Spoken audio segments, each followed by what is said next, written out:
Hi, welcome back to Basement Backgammon. On this episode, we're going to be going through a very quick one-shot of this one cube. There's my picture. Hey!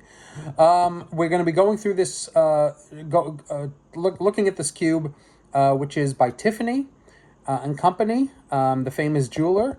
And this cube is made out of solid sterling silver. We're even going to weigh it in just a second. But as you can see, the cube was made in 1972, or at least it was engraved in 72, CKW to JHW Jr., December 21st, 1972. I have no idea who any of these people are. I bought this off of eBay. Paid a little bit of money for it, but not too bad. I checked the melt value and I got my money's worth, barely. But what was interesting about this is that Tiffany even offered these to begin with. So Tiffany has a whole line of silver products that you can buy and engrave. And over the years, as things have become popular, they have offered various items in the popular zeitgeist. So these silver cubes, I'm not exactly sure the full dates they were offered. I've seen these cubes from the 60s, and I've seen them in the 70s when backgammon had a huge surge of popularity. I have not seen them past the 80s. So it is possible they were offered in the 60s and 70s, but not in the 1980s, and I certainly haven't seen them today. However, when poker became popular, back in, I think it was 2003 is when Moneymaker won the World Series of Poker, and poker had a huge boom with online poker.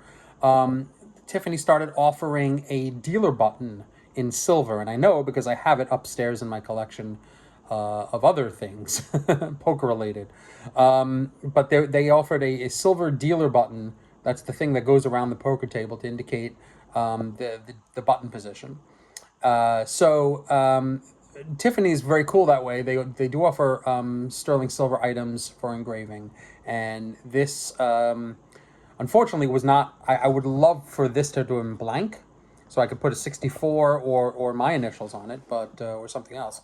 But they usually come engraved, so it's difficult to find one that doesn't have this plate with something on it. I think I've only seen one example of them. So let's take a quick look at it. Here's the two. You can see the font is interesting because it's got a, let me zoom in here. See if I can get it a little better. Here we go, perfect. You can see it's got multiple lines inside the font. So it gives it a very interesting Art Deco-y kind of feel. You can see it here as well in the 32. Here's the 4.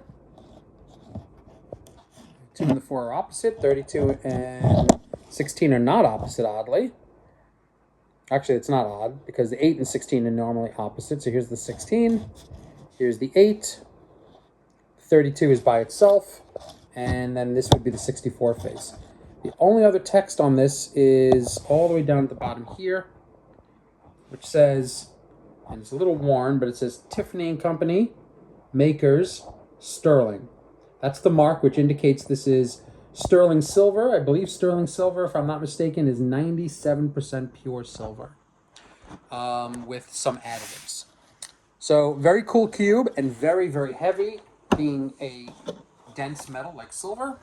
I'm going to take out my trusty scale from Amazon, and we can see it in ounces. 116, oh, I'm sorry, excuse me, 11.16 ounces. Not 116, 11.16 ounces. So this is 11.6 ounces of sterling silver, which I don't know what it is in the market. It's like $200-something, I think, in that range. Anyway, an interesting little tidbit for you. I have not used this yet in actual competition, but perhaps I will. Take care. See you again soon.